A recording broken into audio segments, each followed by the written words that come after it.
Hi leaders, ನಮಸ್ತೆ, good evening to all dear leaders. So ನಮ್ಮ ಒಂದು ನೈಲ್ ಕಾರ್ಡ್ ಸಂಸ್ಥೆ ಮುಖಾಂತರ ಯಾವ ರೀತಿ ನಾವು ನಮ್ಮ ಒಂದು ಮೊಬೈಲ್ ರೀಚಾರ್ಜ್, DTH ರೀಚಾರ್ಜ್ ಈ ರೀತಿಯಾಗಿ ಯೂಸ್ ಮಾಡ್ಕೊಳ್ಳೋದು ಅನ್ನೋದ್ರ ಬಗ್ಗೆ ಮಾಹಿತಿ ಇವತ್ತಿನ ಈ ಒಂದು ವಿಡಿಯೋದಲ್ಲಿರುತ್ತೆ. ದಯವಿಟ್ಟು ಈ ಒಂದು ವಿಡಿಯೋನ ಪೂರ್ತಿಯಾಗಿ ನೋಡಿ.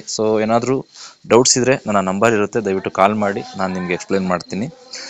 ತುಂಬ ಚೆನ್ನಾಗಿದೆ, ಒಂದೊಳ್ಳೆ ಅವಕಾಶ ನಮಗೆಲ್ಲ ಸಿಕ್ಕಿದೆ ಸ್ನೇಹಿತರೆ. ಆ ಒಂದು ಅವಕಾಶನ ಪ್ರಾಪರಾಗಿ ಯುಟಿಲೈಸ್ ಮಾಡಿಕೊಂಡು ಒಂದು ದೊಡ್ಡ ಸಕ್ಸಸ್ನ ನಾವು ಕಾಣೋಣ ಇವತ್ತು.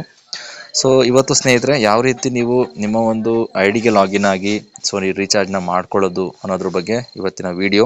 ಪೂರ್ತಿ ವಿಡಿಯೋನ ನೋಡಿ ಸ್ನೇಹಿತರೆ. ಫಸ್ಟ್ ನೀವು ರೀಚಾರ್ಜ್ ಮಾಡ್ಕೋಬೇಕು ಅಂತಂದರೆ ಫಸ್ಟು ನಿಮ್ಮ ಐಡಿನಲ್ಲಿ ಆಕ್ಟಿವೇಶನ್ ವ್ಯಾಲೆಟಲ್ಲಿ ಬ್ಯಾಲೆನ್ಸ್ ಇರಬೇಕಾಗುತ್ತೆ. ಅದು ನಿಮ್ಮ ಇನ್ಕಮಿಂದ ಬೇಕಾದ್ರೂ ಕನ್ವರ್ಟ್ ಮಾಡ್ಕೋಬೋದು, ಅಥವಾ ನೀವು ಡೈರೆಕ್ಟಾಗಿ ಕಂಪ್ನಿಗೆ ಅಮೌಂಟ್ ಪೇ ಮಾಡಿ ಕೂಡ ನೀವು ಆ್ಯಡ್ ಮಾಡ್ಕೋಬೋದು. ಫಸ್ಟ್ ಆಫ್ ಆಲ್ ಆಕ್ಟಿವೇಶನ್ ವ್ಯಾಲೆಟಲ್ಲಿ ಅಮೌಂಟ್ ಇರಬೇಕಾಗುತ್ತೆ. ಈಗ ಆಕ್ಟಿವೇಶನ್ ವ್ಯಾಲೆಟಲ್ಲಿ 200 ರೂಪೀಸ್ ಇದೆ, ನೀವು ನೋಡ್ತಾ ಇರ್ಬೋದು. ಜೊತೆಗೆ ರೀಚಾರ್ಜ್ ರಿಡೀಮ್ ಪಾಯಿಂಟಲ್ಲೂ ಕೂಡ ನನಗೆ 750 ರೂಪಾಯಿ ಇದೆ. ಇವೆರಡನ್ನೂ ಯೂಸ್ ಮಾಡಿಕೊಂಡು ನಾನು ಇವಾಗ ರೀಚಾರ್ಜ್ ಮಾಡ್ತಾ ಇದ್ದೀನಿ. ಈಗ ಫಸ್ಟ್ ಆಫ್ ಆಲ್ ನಿಮ್ಮ ಐಡಿಗೆ ಲಾಗಿನ್ ಆದಮೇಲೆ ಮೆನು ಆಪ್ಷನ್ ಮೇಲೆ ಕ್ಲಿಕ್ ಮಾಡಿ. ಇದರಲ್ಲಿ ರೀಚಾರ್ಜ್ ಆ್ಯಂಡ್ ಯುಟಿಲಿಟಿ ಸರ್ವಿಸಸ್ ಅಂತ ಆಪ್ಷನ್ ಇದೆ. ಈ ಒಂದು ಆಪ್ಷನ್ ಮೇಲೆ ಕ್ಲಿಕ್ ಮಾಡಿ. ಕ್ಲಿಕ್ ಮಾಡಿದ್ಮೇಲೆ ಈ ರೀತಿಯಾಗಿ ಪೇಜ್ ಓಪನ್ ಆಗುತ್ತೆ. ಈಗ activation wallet, recharge redeem points ಎರಡೂ ಕೂಡ ನಿಮಗೆ ಶೋ ಆಗ್ತಾ ಇದೆ. ಎಷ್ಟೆಷ್ಟು ಅಮೌಂಟ್ ಕಟ್ ಆಗುತ್ತೆ ನೋಡೋಣ. ಈಗ ನಾನು DTH ರೀಚಾರ್ಜ್ನ ಮಾಡ್ತಾ ಇದ್ದೀನಿ. DTH ರೀಚಾರ್ಜ್ ಮೇಲೆ ಕ್ಲಿಕ್ ಮಾಡೋಣ.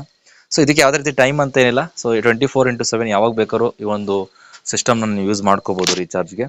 ಜಸ್ಟ್ ಈಗ ನಾನು ಡಿಶ್ TV ಸೆಲೆಕ್ಟ್ ಮಾಡ್ತಾ ಇದ್ದೀನಿ. ಈಗ DTH ನಂಬರ್ನ ಹಾಕ್ತಾ ಇದ್ದೀನಿ.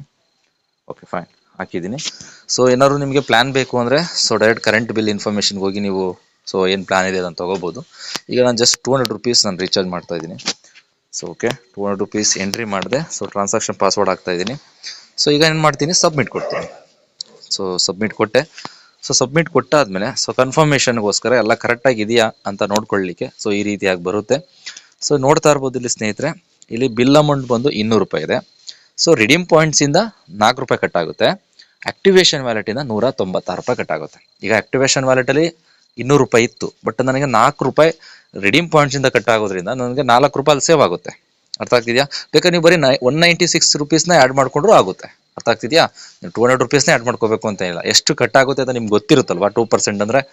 ಅಷ್ಟನ್ನು ಆ್ಯಡ್ ಮಾಡಿಕೊಂಡು ನೋಡ್ತಾ ಇರ್ಬೋದು ಇಲ್ಲಿ. ಈಗ ಕನ್ಫರ್ಮ್ ಮೇಲೆ ಕ್ಲಿಕ್ ಮಾಡ್ತೀನಿ. ಕನ್ಫರ್ಮ್ ಮೇಲೆ ಕ್ಲಿಕ್ ಮಾಡ್ತಿದ್ದಂಗೆ ನಮಗೆ ಇನ್ನೊಂದು ಪೇಜ್ ಬರುತ್ತೆ, ಆಕ್ಟಿವೇಶನ್ ಅಂದರೆ ರೀಚಾರ್ಜ್ ಆಗಿರುವಂಥದ್ದು. ನೋಡಿ, ಕಂಪ್ಲೀಟೆಡ್ ಅಂತ ಹೇಳ್ಬಿಟ್ಟು ಈ ರೀತಿಯಾದಂಥ ಒಂದು ಪೇಜ್ ಬರುತ್ತೆ. ನೀವು ಬೇಕಾದ್ರೆ ಚೆಕ್ ಮಾಡ್ಕೋಬೋದು, ನಿಮ್ಮ ಒಂದು ಏನು ರೀಚಾರ್ಜ್ ಮಾಡಿರ್ತೀರ ಅದಕ್ಕೆ ರೀಚಾರ್ಜ್ ಆಗಿರುತ್ತೆ ಸ್ನೇಹಿತರೆ.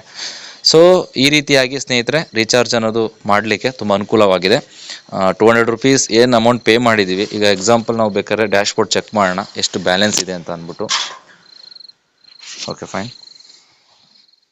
ಓಕೆ, ಈಗ ನೋಡಿ ಸ್ನೇಹಿತರೆ, ಆಕ್ಟಿವೇಶನ್ ವ್ಯಾಲೆಟಲ್ಲಿ 4 ರೂಪೀಸ್ ನನಗೆ ಸೇವ್ ಆಗಿದೆ. ನೀವು ಬೇಕಾದ್ರೆ ಇದನ್ನು ನೀವು 4 ರೂಪೀಸ್ ಕಡಿಮೆ ಆ್ಯಡ್ ಮಾಡಿಕೊಂಡು ಕೂಡ ನೀವು ಮಾಡ್ಬೋದು. 200 ರೂಪೀಸ್ನೇ ಮಾಡ್ಕೋಬೇಕು ಅಂತಲ್ಲ, ಜಸ್ಟ್ ನಿಮ್ಗೊಂದು ತೋರಿಸ್ಲಿಕ್ಕೋಸ್ಕರ ಈ ಒಂದು ರೀಚಾರ್ಜ್ನ ನಾನು ಮಾಡಿದ್ದು. ತುಂಬ ಒಂದು ಒಳ್ಳೆ ಅವಕಾಶ ಸ್ನೇಹಿತರೆ, ಸಖತ್ತಾಗಿದೆ ಪ್ಲ್ಯಾನು, ಯುಟಿಲೈಸ್ ಮಾಡ್ಕೊಳ್ಳಿ. ಎಲ್ರಿಗೂ ಒಳ್ಳೆಯದಾಗಲಿ. Thank you so much.